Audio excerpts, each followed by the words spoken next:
you cruising through life not always knowing what direction you were headed? Let Live on Purpose with Dr. Paul Jenkins be your guide.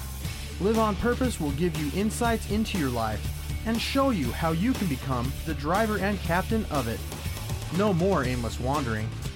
By learning the principles that govern happiness and wealth, you will be able to make personal progress that you have only dreamed possible.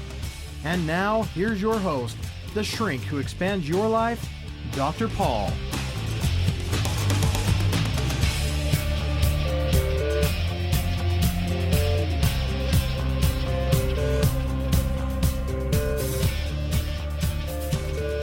Hello, everybody. Welcome back to Live on Purpose Radio. This is Dr. Paul, the shrink who expands your life, bringing you another great episode of Live on Purpose Radio.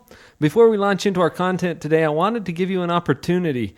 Some of you have already heard this, or maybe you've noticed it there on the website, liveonpurposeradio.com, where on the right-hand side, if you scroll down just a little bit, you're going to see something called My Top Spots. This is an opportunity for you to get involved with Live on Purpose Radio. If you have a website or a blog or something that you would like to promote, you can go to that little widget and you just click on that. There's a bunch of empty spots there in the bottom of the list. We haven't filled it up yet. If you click on that, it'll give you an opportunity for a $5 contribution, put your link on Live on Purpose Radio. And I have to tell you, we are getting anywhere between 60 and 160 downloads a day of this show. And so that's an exciting thing to get involved with. That's a way for you to not only support the show, but for me to support what you're doing. So I want to invite those of you who have some link that you would like to share with our listeners to go there and get into my top spots. I'm a little excited about this because it's brand new. So that'll be kind of cool. I want to introduce my guest for today. This is Dr. Dean Barley. Say hello, Dean. Hello. Glad to have you with me. It's good to be here.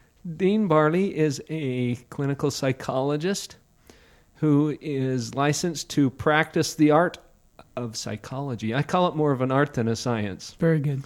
But there's a lot of scientific stuff to it today. We're going to get into some of the research today that I'm personally very excited about.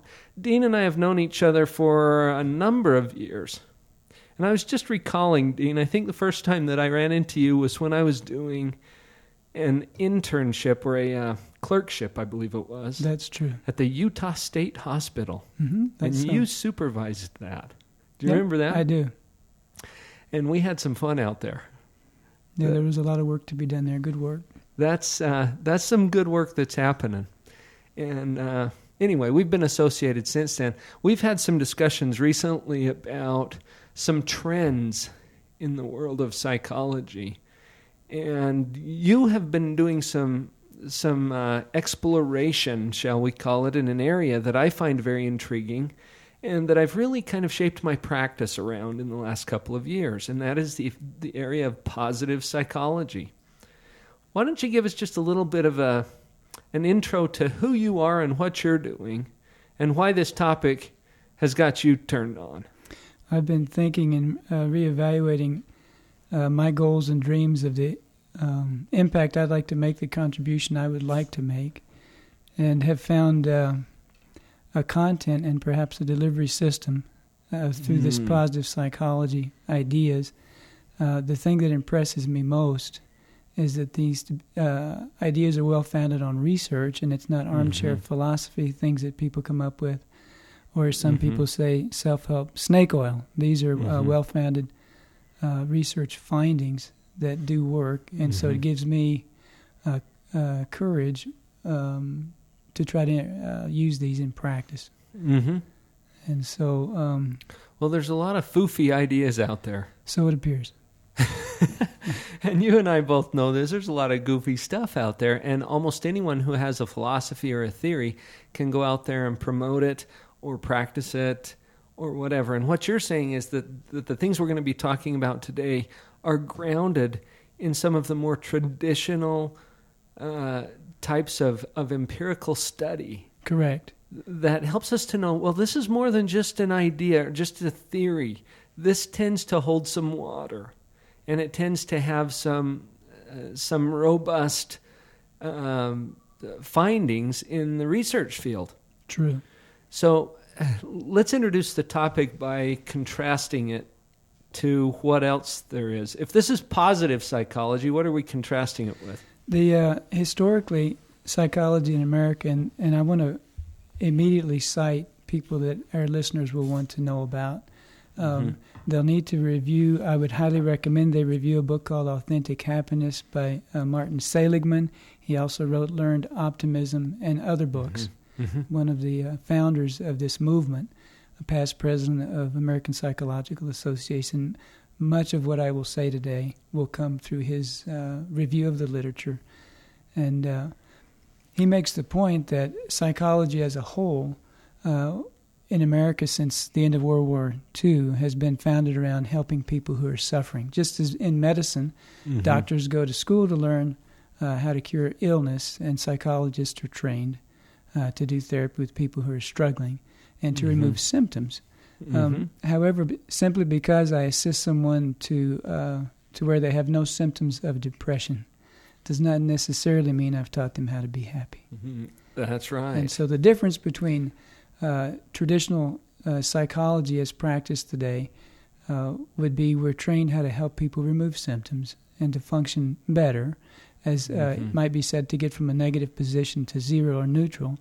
Positive psychology would focus more on what have we learned about and from people who are happy, who are functioning, things that might expand those of us that are not diagnosable, the other 80% of the population. So you could, the analogy might be public health. There are those of us that aren't sick. However, there are preventative things that we should do with diet, exercise, and sleep. Someone in positive psychology might use the interventions and the things we'll talk about today to prevent depression. Well, not only to prevent depression, but to enhance your experience in life and to give you a more powerful route to accomplish things like happiness or prosperity or joy or peace. These are things that traditionally weren't addressed much in the field of psychology. True. Like you were saying, it was more of a pathology model and came from the medical model of, let's identify what's wrong and let's see what we can do to fix what's wrong. Which is appropriate. And it's helped me to think of it as a spectrum, too. If you put your mental health on a spectrum, and on the far left end of the spectrum is sickness and illness and pathology, and being diagnosable or having treatment or, all of that stuff. It's over on the left end of the spectrum. Sometimes I'll ask people what's on the other end, and they'll say, well, being healthy.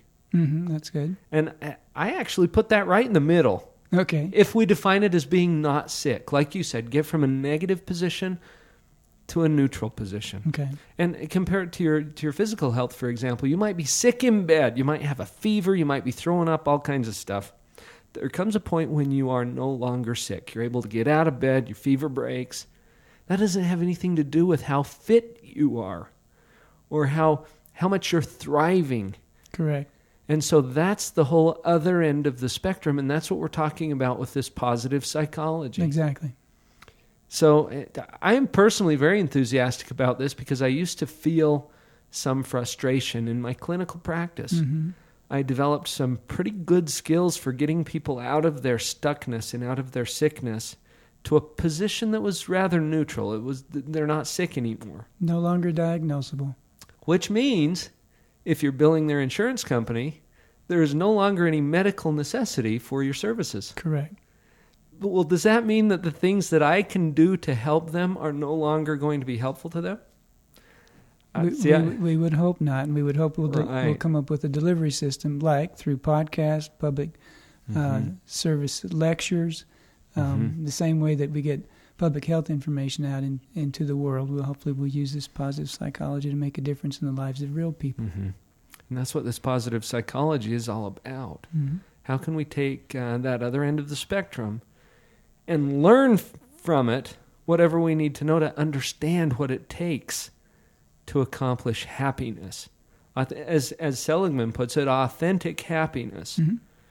And what kinds of predictable principles or interventions or methods can we use to help to get us there? That's where we're going. So that's what this is all about today. You bet.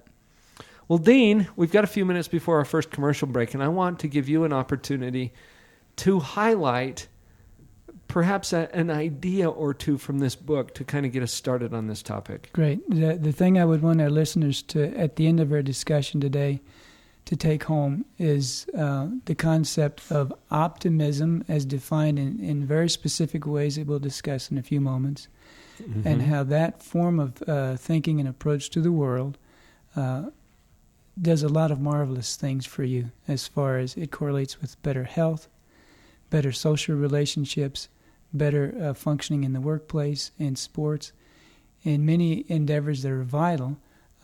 If that would be one key I'd like to leave with them today, would be this form of optimism. And another concept that positive psychology is bringing to the forefront is called flow, or using your own, quote, signature strengths, unquote, in a way that brings you gratification and joy. It's called, in Seligman's words, living the engaged life, and we'll talk about that today. Living the engaged life. The engaged life. That doesn't mean you're about to be married. Although it might. It might. But that's not specifically what it means. Correct. You know, optimism triggered something for me. I think I may have mentioned it on this show before, Dean, that Seligman has gone through an interesting transformation in his own career. He talks about that a little bit in the beginning of this book. Yes, he does. This is the guy who is famous for some research that he did years and years and years ago about learned helplessness. Correct. Do you remember that study with the cats and the dogs? Yeah, and the electrified grid in the box? Exactly. And for you listeners, if you're not familiar with the learned helplessness research, he basically showed that you can train animals to be helpless. So that they learn that nothing they do makes any difference, which in the behaviorism of the time didn't make sense. So it helped move psychology from behaviorism into now the cognitive psychology. Some groundbreaking stuff, but you know, we contrast his studies about learned helplessness with what he's focusing on now, which is more of the learned optimism. In fact, that's one of the titles of a book that he's written more recently. Learned optimism. Give us an intro to optimism, Dean. Optimism is defined by three components. Has to do with how one thinks.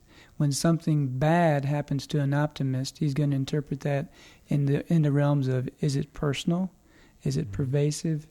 Is it permanent? And those are the three things that we need to talk about when we talk about the differences between optimism and pessimism. An optimist will see a bad thing as being something that doesn't last long, it's not my fault, frankly, and it's something that can be changed. So personal, pervasive, and permanent. Yeah, those dimensions. We'll work those over a little bit as we come back from this first break.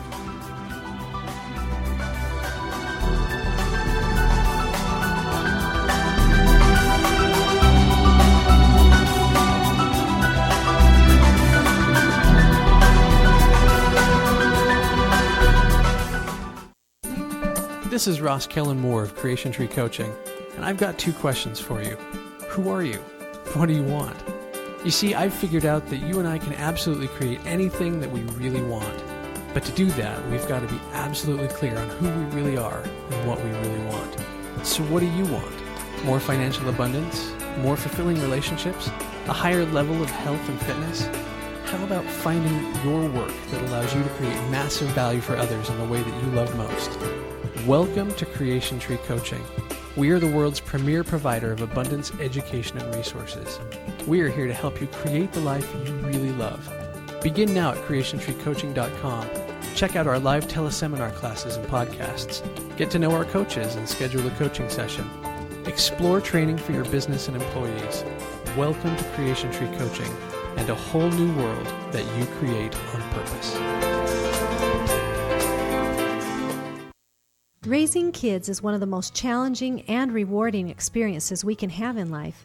Your children didn't come with an owner's manual, so it's up to you to learn whatever will assist you in your role as a mom or a dad. Join me and my husband, Dr. Paul, for a free weekly discussion about all of the hot topics in parenting. Listen to what others are saying about these calls. By applying the things I've learned through the Parental Power calls, I'm finally becoming the mom I always thought I would be. I really like to use Parental Power as kind of like a reference book So as I have concerns with my parenting, I like to be able to look up on the blog and then listen to whatever podcast seems closely related. So I like the variety of topics, the variety of age groups that are addressed. I'm on the parental power calls as often as I possibly can because I know I'm going to come away with something I can apply to being a parent that very day. Let us join your parenting team through Parental Power. Just send an email to Dr. Paul at liveonpurposeradio.com to register for the live calls. Or just check us out first through the link at drpaul.org. All of the previous calls are posted on our blog site, where you can also add your own input. Let's team up to start parenting on purpose.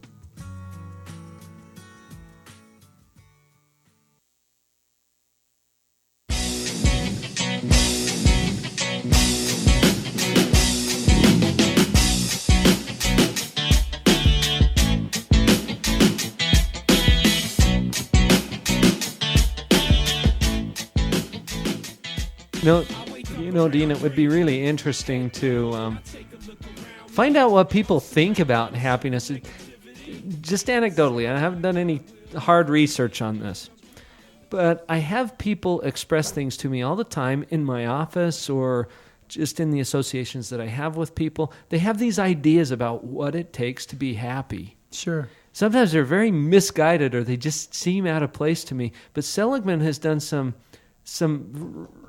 actual research into, okay, what are some of these things that people think will make them happy, but it doesn't seem to have any firm connection or correlation with happiness? You know what I'm talking about there? Yeah, let's review some of those. Those are excellent because they help us realize that happiness is well within the reach of all of us today. So some of the prerequisites that we may have thought had to be in place for happiness, he's been able to blow some of these away with the research he's done. You and I tell ourselves, I'd only be happy if, and the fact is a lot of these are not true. Let's start with the big one, money. Most of us believe that if we get to a certain income level that suddenly our happiness is going to be magnified, and it may be true temporarily.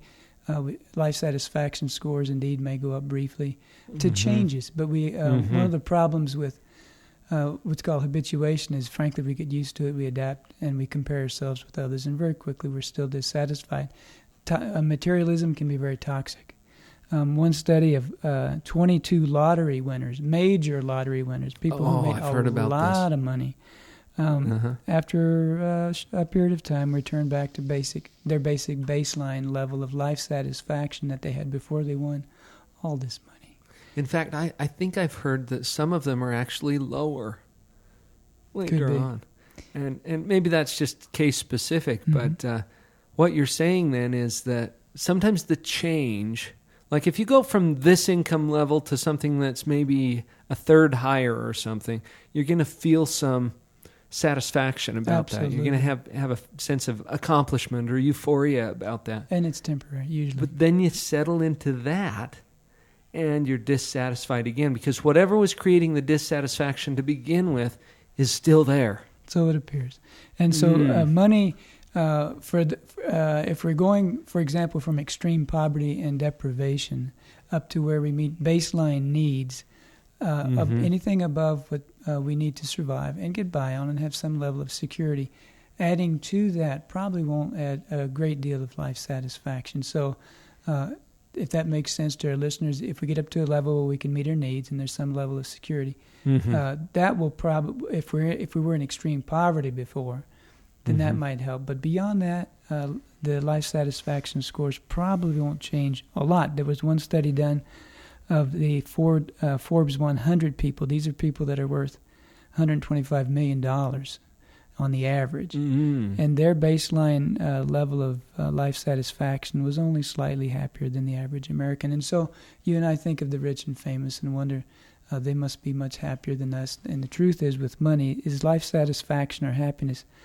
beyond a certain amount, a certain level of security, is not going to increase our happiness that much. And in fact, U.S. purchasing power has doubled, and the rates of depression have increased. In fact, during that time, our level of depression, frankly, has gone up 10 times. And so And our level of regular lifestyle satisfaction has remained flat over the last 30 years in America, in spite of the fact that we're becoming more productive and more wealthy. So wealth has very little correlation with happiness levels, by and large, as a group. Other things that you and I might think happiness would come from, frankly, is physical attractiveness, being young, and the truth is life satisfaction tends to go up a little bit with age. Objective health, meaning how healthy are we really? What seems to be happy is how healthy we think we are. Subjective sense of health. We would think that more educated or intelligent people might correlate with happiness. That, frankly, isn't true. Climate, race, gender, those things don't correlate much with happiness, if that makes sense. So really what this means is that you can find people in any of those categories, and that doesn't necessarily predict whether they're going to be happy or not. That's true. So you'll find people that are happy in a cold climate. Right. And you'll also find them happy down in the Bahamas. Right. And if they move to Arizona, they might feel happier for a while and then return to baseline levels. And so, again, a change might notice an increase and then it will return back to baseline. There are some things that do seem to correlate with happiness that are worth thinking about. And maybe we could walk through a few of those if we have time. Shall we do that? Sure. Let's hit a few of those because I'm finding myself thinking, okay, well, what does make a difference then? There are some circumstances. We're talking about circumstance now. About 8 to 15% of the variance, as we say, of happiness scores are accounted for some of the following things. And I'll mention these, and these are, again, based in empiricism and not somebody's thought. Religious people, frankly, tend to use drugs less, commit less crimes. They're buffered against divorce, and they don't commit suicide as much. They tend to be a little happier, they live a little longer, and they're less thrown by bad events. And so being involved with a religion of any kind seems to instill hope and meaning in life. And those folks, on the average, there's some other talking points probably about how religion, but on the average, religious people tend to do a little better with life satisfaction. Relationships is an important one. 40% of married people will say that they're very happy. Only 24% of single, divorced, or separated people will say this. So, if you study happy people, those people will have a vital relationship, a vibrant relationship with somebody that's working for them. So those that are in happy marriages are going to be happier. Okay. Securely attached children do better in almost anything we can measure, so relationships with parents is important. Let me think of some other items he would mention. Having a rich social network of friends seems vital. There was a question as to whether that's which causes which. Happy people draw friends, or having friends makes one happy. It seems as if the arrow does go both ways, but having a rich social network seems to be a buffer against some of the bad things that happen in life. So these are some things in life about circumstances that the science points out are important circumstantially, and then we're going to get into in a minute about the other things we can do individually. So this sort of paints a picture for the context of a happy person, or the profile of a happy person. They're going to tend to have these things on the average. For example, a stable, loving, committed relationship. Yes. It tends to be part of that profile of a happy person. Sure. Someone who has a deep sense of faith, which translates operationally into some kind of an affiliation with religion. So these things tend to be correlated with happiness. So it appears. And these are things that let me say how to say this, they're part of the circumstances in which we live, but they're also, there's choice involved in some of these, that you and I can do things to improve our relationships. Well, and like you said earlier, too, which causes which. Right. So happy people tend to create these kinds of things in their life, and having these kinds of things in their life tend to facilitate happiness. Yes. So it may be one of those productive cycles that, we've talked in the other end of the spectrum about destructive cycles, where this particular activity will lead to more depression, which leads to more of this particular activity, and just this destructive cycle. But there's the same thing exists on the positive end of the spectrum. That is exactly true. That's how Good. it would seem to me, too. Mhm. Wow. Cool. Okay.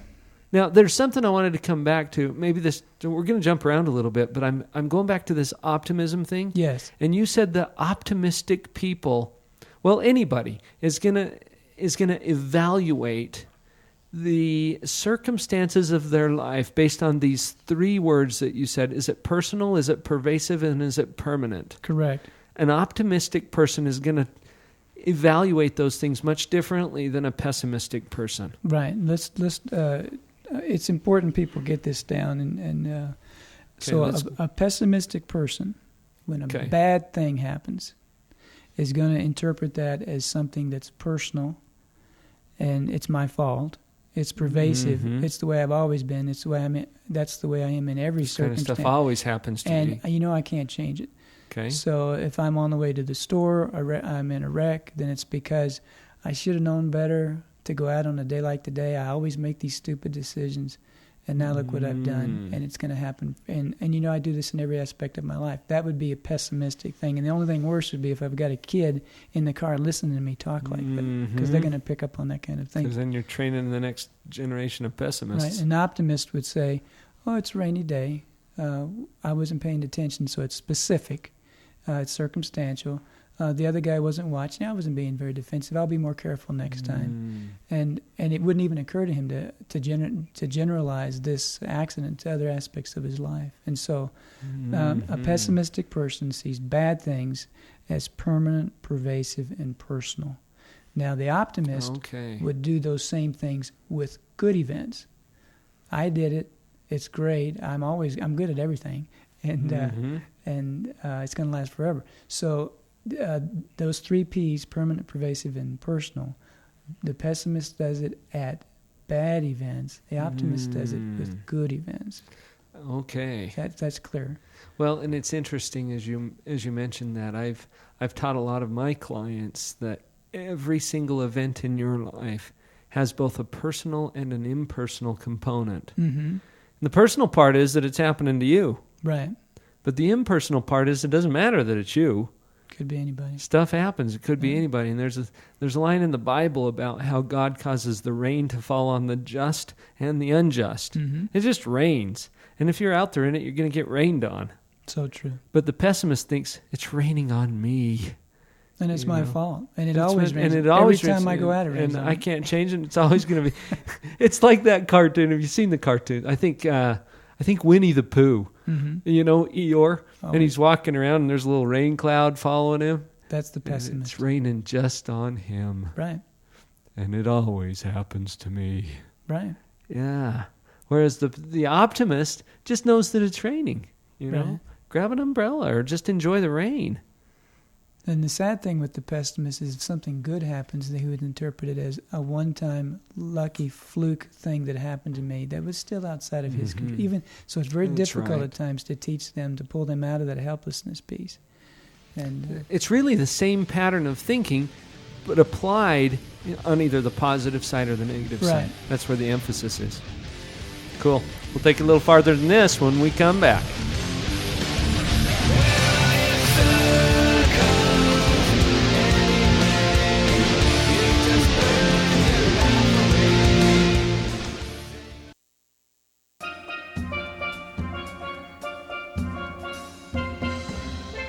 Some people give their 2 cents, but this positive island boy shares a dime every time he speaks.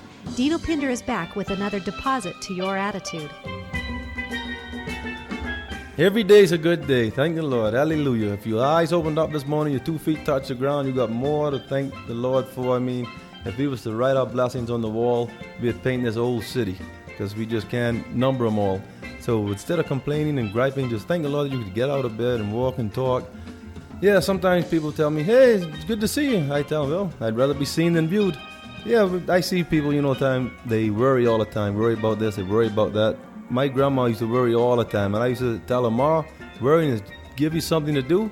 It's just like a rocking chair. You could rock back and forth, it'll give you something to do, but it won't get you nowhere. And that's the same with worrying. So why worry when you could pray? You say it's a good day? Yeah, it's a good day. Every day is a good day. This has been Dino's Dime. For more island wisdom, visit dinosdime.wordpress.com. Thank you for listening to Live on Purpose Radio. Some of you have been asking how you can get more involved with the show, and I also appreciate those of you who have offered to support the show. Now you can do both easily by purchasing a Top Spots listing. For a very small donation to the show, your link will be posted at liveonpurposeradio.com. Just go to the website and look for the Top Spots widget on the right side panel. Click at the bottom and follow the simple instructions. You will then be at the top of the list. Thanks for your support.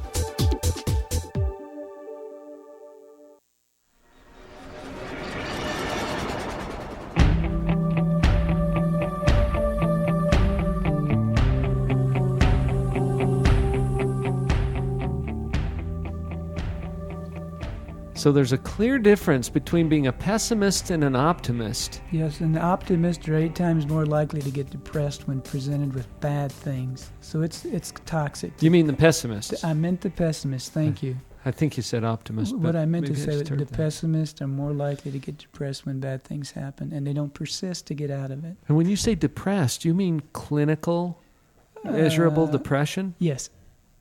And at least a subjective sense of, oh, my life stinks. Right. And then normal, quote, depression, meaning you and I, events happen and we feel loss, rejection, pain. 25% of the population is going to be going through that at any time, and it moves into to where it's diagnosable when it becomes worse on a spectrum. But pessimistic people are more likely to move that way with it. Because that's a pervasive pattern of their thinking. Right. And so we need to help folks either when they get there to come back, and or what we're hoping today is to give some keys to people so that might, as we could say, psychologically immunize them from becoming depressed with some very, I'll call simple, basic tools that are very learnable. So how does one move from this pessimist mindset one of the most to the optimist? Important findings of the last 30 years has to do with the intermediating factors of behavior and feelings and thoughts, and that is the way we think influences strongly the way we feel. That seems almost silly to say that. It seems like common knowledge now.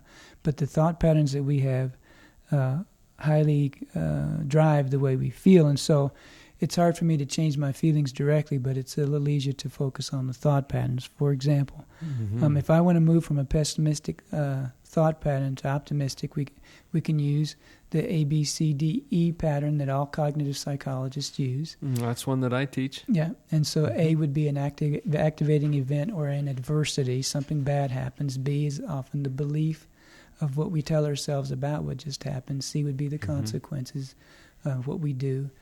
D is where the intervention happens. D means to dispute. We're going to dispute the belief. And then the E at the end is the energizing that comes after you dispute. And the question would be, well, what is that activity that we do when we dispute? And I would refer people to any of the cognitive psychology readings. David Burns, Feeling Good, New Mood Therapy is an excellent read. David Burns, Aaron Beck, those are some of the Albert Ellis. These are folks leaders in that field. Moved us forward in this. And so the D, the disputation, means simply examine the evidence. Let me pause. The easiest way to do this is when you say something to yourself that seems condemning, ask yourself if you would say that to a friend, or what would a friend say to you, or what would you say to a friend who's suffering or saying that to himself. Long before they were counselors, they were friends, and we simply talked truth to each other. And so examine the evidence for that belief. See if there are alternative multiple causes that might be to account for what happened other than your pessimistic thought. The word decatastrophize means looking at the implications and see if they're really true. For example, I lost my job. I'll never find a job. That's simply not true. That's crystal balling. How can I ever prove that? Then I can examine the pros and cons for holding on to a certain belief. Why do I need to tell myself that now? Let's set that aside, self-distract. And then as I do these things, it's often helpful to slow it down and keep a record. That's a very quick run-through of one of the most... that's what we do in therapy. That's a basic cognitive approach. It's a way of reframing your thinking. Right. putting it into a different context that allows you to take a little different look at it. And the thing I've appreciated about Seligman's writings is cognitive therapists, we tend to look for patterns of irrational thoughts that's fairly broad. And this gave me, with this pervasive, personal, and permanent, it gives me a rifle shot area to watch for. And so I'm listening now a little more closely with clients and folks on what, in those three dimensions. And so it may be that I can tailor my energies and helping people change those specific dimensions. It might be a little more effective. So as we're working with our children, we need to be careful and mindful would be a better word on how we speak with them and how we model. And as we work with people and with ourselves, that simple ABCD model, dispute our belief that may be pessimistic in those three dimensions is a very powerful way to change the way we think. And I wanted to mention that to make sure our listeners today got that into their little toolkit today. So, and there's a question that you can put right there in the toolkit next to where you just put this one. And it's a potentially life-saving question. Yes. And the question is, what else might this mean? Mm-hmm. And then befriend yourself. I like what you were saying about friends earlier, Dean. It reminded me of a line from Crocodile Dundee. Okay. Do you remember that movie? I do. And she was talking to, I can't even remember the name. Anyway, the female lead in the show was talking to Crocodile Dundee about her psychiatrist. Okay. And he said, well, what's a psychiatrist? And she said, well, that's somebody that you talk to about all your problems. Have you got any mates? He says, what's the matter? I haven't got any mates? Yeah. Right. Friends came before shrinks. Right. And what if you could befriend yourself? And say things to yourself that you would say to a friend. With the same level of compassion and understanding. We tend to be far too critical of ourselves. Mm-hmm. And it's one of the words that we learned back in graduate school. It's depressionogenic. Right. In other words, it causes or creates depression to think that way. So if our listeners, if we catch ourselves speaking in that way, you now have a tool, a reminder to help you. Oh, I need to talk to myself as if I were talking to I would speak that way to a friend. And right. And and if we speak to friends, we need some help to get out of it. They can often help us. But examine the evidence, look for different ways to think about it, decatastrophize. Those are things. And again, I'd refer you to the reading we've mentioned for more specifics. Mm-hmm. There's a lot of great reading. In fact, Dean, we'll put a list of some of the books that we mentioned on today's show right there on the website. Perfect. So that people can get to them. We'll put up Authentic Happiness, Learned Optimism, some of those that we've talked about. Excellent. That's a good idea. Okay. So can I lead into something else now? Please. We talked a little bit earlier about this idea of flow and having an engaged life. Yes. Some of these terms might be a little new. Let's explore that a little bit. What do you mean when you say engaged life? Okay. The concept of flow comes from the work of Mihaly Csikszentmihalyi, I think I've pronounced that correctly, who studied... he would give people a beeper, and it would go off randomly, and then he would ask them what they were doing, what they were feeling, what they were thinking, and he discovered this experience that he named flow. Some people might call it being in the zone. The way it's been interpreted and magnified now is when people are using their strengths, their what Seligman would call signature strengths, things I'm good at, that I enjoy doing, things that give me energy.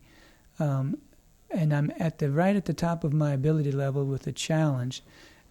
In those moments, I actually lose my self-consciousness. In my language, I might go into an everyday naturalistic trance. I'm involved. I'm fully attending to something.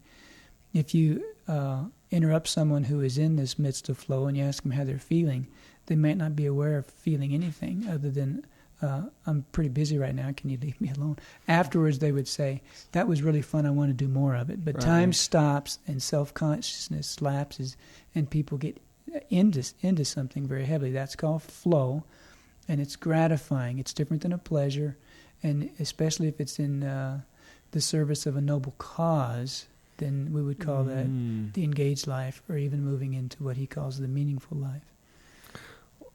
Okay, you've hit a lot of really You bet. important things really quickly Great. here, because we're talking about signature strengths. Yes. And I know this is Seligman's way of describing something we've talked about before on this program.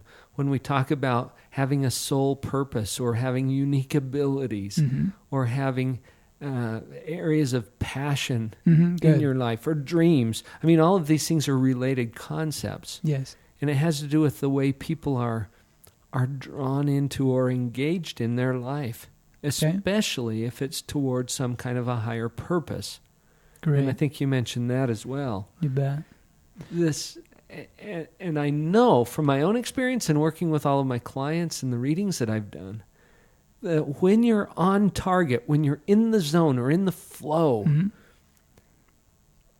it adds passion and energy to your life. Yes. It's great. This is when you love your life, when you're engaged in that kind of Good. stuff. That's what we're talking about. That's exactly what we're talking about. So the readers may need to know what a signature strength is. I'll quickly give a kind of a thumbnail sketch. Through pretty meticulous work, a gentleman's named Christopher Peterson has put together a marvelous work on strengths and virtues. For the last reviewing literature for the last 3,000 years, they've come up with about 6 virtues. Those 6 virtues expand into 24 strengths, and examples of those. Let me see.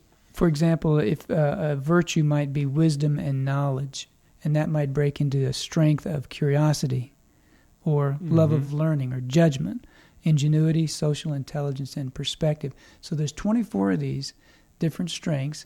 If you were to go to AuthenticHappiness.org, you could easily take a test, about a 25-minute event, and you could find out what your signature strengths are, how they rank up. And the intervention with this, if I want to create flow in my life, is find the things that I'm my top 5 and make sure that I have an opportunity to use those strengths in my work, in my love relationships, in my play. And the more I do that, the more flow I'm going to experience, the more gratified my life's going to be, and I'll be in this engaged life. So having some knowledge or awareness of what those strengths are for you, that would be maybe a first step toward figuring out how to integrate those in your life and live in a more engaged way. Right. And instead of floundering around and as you help people find their purpose, this would be an empirically based way to quickly go take a little test and find out, gee, what am I really good at? Gee, I always knew that, but now I've got a way to talk about it, how to structure it into my life. And I pulled this up even before you mentioned it, Dean, because I heard where you were going with this. AuthenticHappiness.org is the website that you can go to, and right here in the middle of the page it says Signature Strengths Questionnaire. That's it. And you just click on it. He's got a whole bunch of questionnaires there that And you they're can all take. excellent, and it's all free. And it helps you to get tuned into, okay, where am I in this area? Exactly. And what is it that's really going to engage me in my life if I were to become more aware and more purposeful about living that way? Great resource. Thank you for sharing that, Dean. We'll be right back.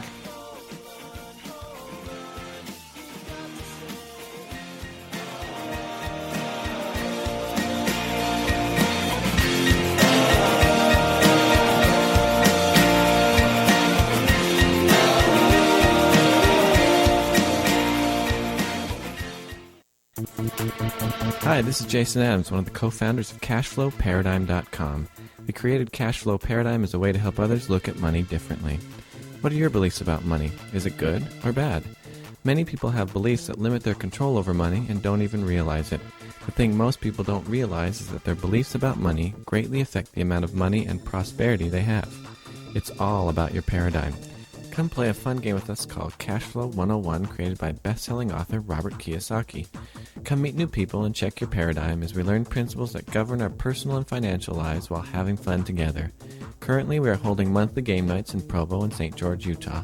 Go to our website at www.cashflowparadigm.com to register for upcoming events.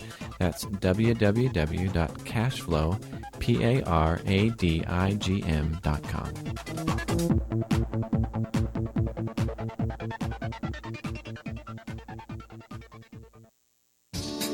Thank you for joining me for the Live on Purpose radio podcast.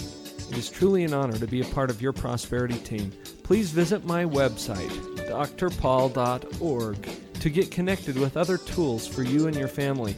There you will find links to my weekly e-zine, Empower, Harnessing the Power of the Mind, and to the free Parental Power teleconference that I host every week with my wife, Vicki. You can also check out upcoming events or pick up powerful information products. Feel free to contact me directly with questions, comments, or to book me for your company or private event. Email me through drpaul@liveonpurposeradio.com. This is Kirk Weasler to tell you about morebetterbooks.com.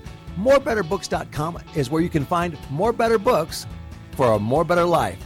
Not only that, let me tell you about some of the very fun and cool select titles on morebetterbooks.com. You'll want to get a copy of The Dog Poop Initiative.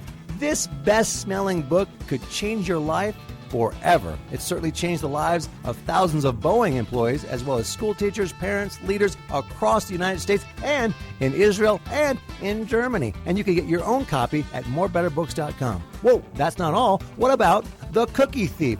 This classic tale told in a rhyming format, fully illustrated with very fun hidden messages. Pick up a copy now today on morebetterbooks.com. Other great titles there: Finding Your Pathway to Mastery, Beyond Illusions, Make It Great. These titles are only available on morebetterbooks.com. Go to morebetterbooks.com today and begin to have a more better life and live that life on purpose.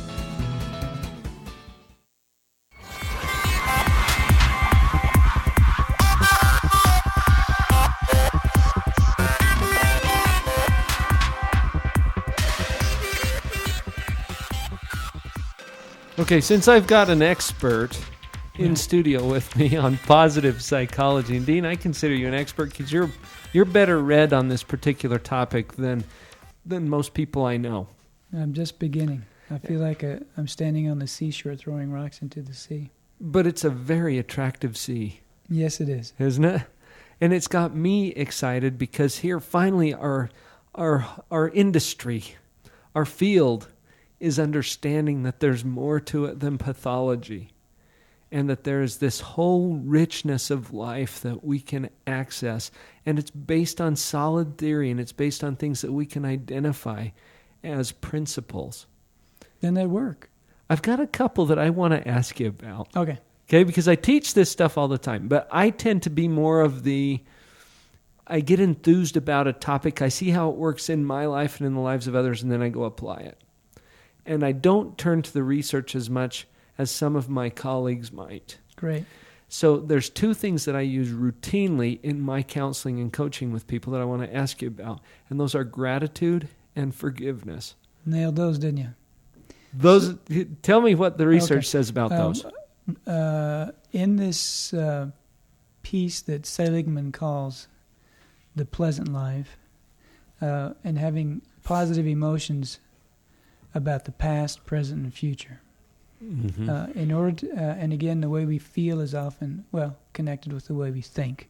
Sure. And so he said in order to feel positive thoughts about the past, it'd be wonderful to have grateful feelings for those blessings that we have been given, those marvelous events that happened in our lives, as well as to forgive supposed trespasses. And so he might have people do what's called a gratitude assignment. Pick someone that they have not adequately expressed gratitude for, write a meticulous letter, have an event, bring the person in, set, and then share with them the letter, give them a copy of it, read it slowly. And that kind of an assignment is very positive for people. Everyone enjoys that particular assignment. When done, so that would be an example of a gratitude. And the other piece on a daily thing is simply for you and I to identify 2 or 3 things during the day that we've enjoyed. Say at the end of the day, write it down, and then even contemplate, what caused that? What were the causes?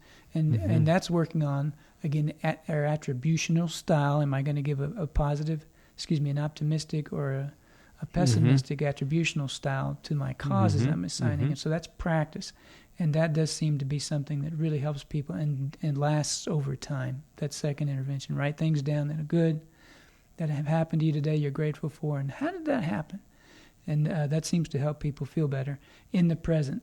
And then the other thing, forgiveness, he quotes and cites a man named Everett Worthington, and perhaps we can post some of his works, but if listeners want to look up Everett Worthington, he's got several books he's written on forgiveness, and he has a model called REACH that he uses to help people forgive, and that helps us set aside things from the past that are bothering us. And those of us, those that use his particular model, empirically it's been shown that they have less anger, stress, and increased optimism and health. And I'll put a quick plug in for this. Optimistic people tend to be healthier. Our T cells and our killer, natural killer cells, they work better. Our immune system works better when we're optimistic. So forgiveness and gratitude are two things, yes, Paul, you've picked right up on them, that have empirical support for those interventions in helping us be happier. So I'm not too far off base using those with my clients. Absolutely on target. Well, and I've had a sense of that for forever. But it's good to know that that is backed up in the research, too, that these kinds of things actually increase your health, your mental health, also your physical health. Your physical is health. Affected by that. You know, somebody else who's done some great work on the forgiveness end is Dr. Fred Luskin. Yes. And he's the head of the Stanford Forgiveness Project, and he wrote a book called Forgive for Good. Yeah. And came and spoke about that in Salt Lake several years ago, and I went and listened to that presentation. He had some similar research that he was citing about how the ability to forgive enhances a person's experience in life, including their physical health. And obviously their relationships are going to improve if they're able to do that kind of a thing. Correct. Now I want to mention something, since I work with folks who've suffered tremendously, that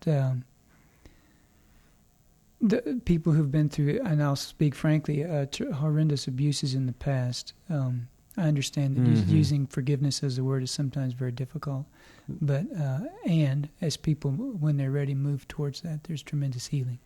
That's I just right. wanted to mention that it's not as easy as it sounds for many people. Well, and sometimes the connotations of the word forgiveness will kind of throw people off. Yep. They think that it's some kind of a spiritual or religious term, and it is used often in that context. That's true. I had a client years ago who was really struggling with an assignment that I'd given her to read that book, to read Luskin's book. And I couldn't figure out why she wasn't reading the book. Finally, she admitted to me, she says, I can't get past the title. So we had her take off the jacket of the book. Great. Turn it inside out, and then she took a magic marker and gave it a different title.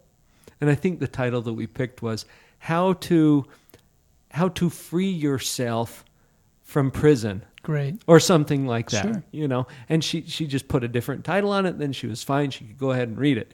But she got kind of hung up on that forgiveness idea, because sometimes people think that forgiveness somehow frees somebody else. Exactly. There's a lot of implications, I think, that need obstacles to forgiveness that need to be dealt with first. And that's a whole other show. Yep. A whole other show. In fact, maybe we ought to contact Dr. Luskin and see if he'd do that. That would be wonderful. Some neat things that you can learn that way. Thank you, Dean. Great. That's part of, that was one of the questions I had. I'm wondering if there are some other things. You've got a ton of notes here. Yes. As you survey those notes, are there a few other little tidbits that you want to share with our listeners before we let you go? Some people might wonder if positive psychology has anything to say about regular old having fun and what some people call hedonism. And there's nothing wrong with healthy pleasures. And there are sensory healthy pleasures like taste, sights, sounds, and touch. It's great to do those. Just remember that we tend to habituate or get used to those things, and so it's nice to pace them and to savor them, not to hurry them. And to do those often, in order to savor often, it would mean look forward to it, share it with somebody, take pictures of it, remember it later. Let me think. Use surprise, for example, in a relationship with a reciprocal other.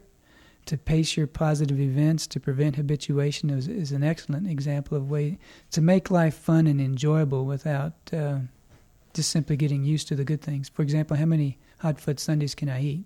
But if I have one once a month, I might look forward to it and enjoy it and treasure it and do it again. But you can't do them too often. You know what? As you were saying that, Dean, it occurred to me, especially in light of what Seligman writes in his book. I was reading a passage earlier about how since 1960, the prevalence of depression in our country has increased tenfold. That's amazing to me. And the average age of a depressed person has gone from about 25 down to about 14. Of that first depressive episode. And I'm thinking, okay, one of the problems, in light of what you have just said too, is that we get into a pattern of indulgence. Correct. And as we overindulge in pleasurable things, we habituate to that, we actually increase our dissatisfaction. Correct. And it produces craving, and then we get right. an addiction, and then it goes downhill from there. It's an addictive cycle. That's right. So the pleasures need to be spread out into some maximum time interval and savored to enjoy them. So we've hit a number of different topics. Tie this all together for us, will you? See if you can bring a summary to this. Sure. Let me. So if we were to think of the things that positive psychologists taught us about happiness and how to have that, you can increase positive attitudes about the past by using forgiveness and gratitude. You can increase positive feelings about the future by increasing optimism using this ABCDE model of disputing pessimistic beliefs and encouraging optimistic beliefs. We can have a more pleasant life by savoring and enjoying our healthy pleasures and maximizing their impact by spreading them out in our lives. We can move from pleasure into the engaged life, or the more life of gratification, by discovering our signature strengths, using them in play, work, and relationships to create this concept of flow, of losing ourselves in an enjoyable activity, and then that moves into the meaningful life when we are using those signature strengths in something that's bigger than ourselves, something that's going to last longer, bigger than my normal realm of influence, and that could be community, nation, religion, some charity I believe in, volunteer work, and that's a meaningful life. So it's a mission, really, like a mission-driven life. Mm-hmm. Wow. Let's summarize also some of the books that we've highlighted on this show today. The one that we have drawn the most from is by Martin Seligman, Seligman. Dr. Seligman is, I think, the pace man for this whole movement. He's out there leading the field in positive psychology. He wrote a book called Authentic Happiness. And then you can also tune into a website by the same name, AuthenticHappiness.org, O-R-G. And then he's written some other books too, Dean. You've got another one in front of you. Learned Optimism, How to Change Your Mind and Your Life. Excellent book. Again, by Martin Seligman. Mm-hmm. We've also mentioned one called, what was the Burns book again? Feeling Good. Feeling Good, The New Mood Therapy. Good reading. By David Burns. Mm-hmm. We mentioned Forgive for Good by Dr. Fred Luskin. Mm-hmm. And Everett Worthington, if you Google his name, you'll find books he's written. Everett Worthington. Mm-hmm. So these are some of the names to watch for and to read if you want to get more connected with this field of positive psychology. Dean, if someone would like to get connected more with you, or if they'd like to ask you a question or consult with you in some way, what's the best way to get a hold of you? I do have a website I'll put up that they can find me. Okay. And maybe they can find me through your website. We'll just link to it right on our Live on Purpose site. Good. That'll be great. So, and this is your primary resource, people. If you forget something that we talked about on the show, it's a podcast, for Pete's sake. You can go listen to it again. But go to the website, liveonpurposeradio.com. We'll have links up there for the books, a way for you to get connected with Dr. Dean Barley, who is here with us today at Live on Purpose Radio talking about positive psychology. Thanks for joining us today, My Dean. pleasure. Thank you. It's been great. You guys go out there and live on purpose. Spread the word to others, too. We want to change the world.